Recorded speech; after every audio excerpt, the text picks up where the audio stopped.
অনেক দিন ধরেই নিস্তব্ধ ছিল ক্যাম্পাসের রাজনৈতিক আঙিনা।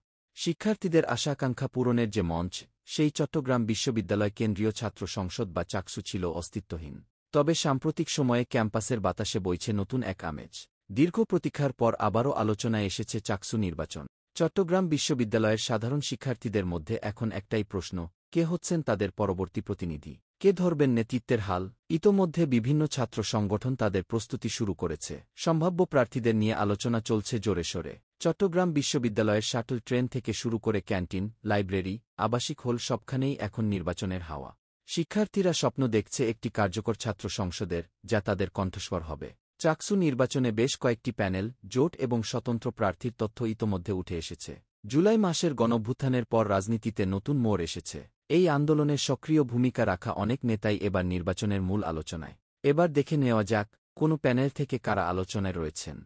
ইসলামী ছাত্রশিবিরের প্যানেল থেকে আলোচনায় আছেন ইব্রাহিম হোসেন রনি এবং সাইদ বিন হাবিব। জুলাই আন্দোলনে তাদের সক্রিয়তা শিক্ষার্থীদের মধ্যে বেশ জনপ্রিয়।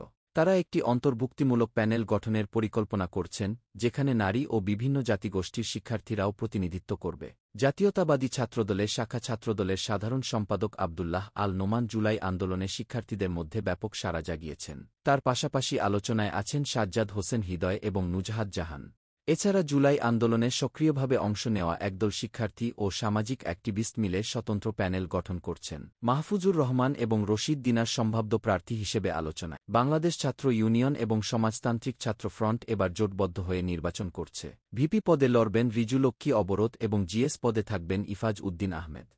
গণতান্ত্রিক ছাত্র সংসদের মুনতাসির মাহমুদ, ছাত্র অধিকার পরিষদের তামজিদ উদ্দিন এবং ইসলামী ছাত্র আন্দোলনের আব্দুর রহমান রবিন এরাও নিজেদের প্যানেল থেকে নির্বাচনে লড়ার প্রস্তুতি নিচ্ছেন।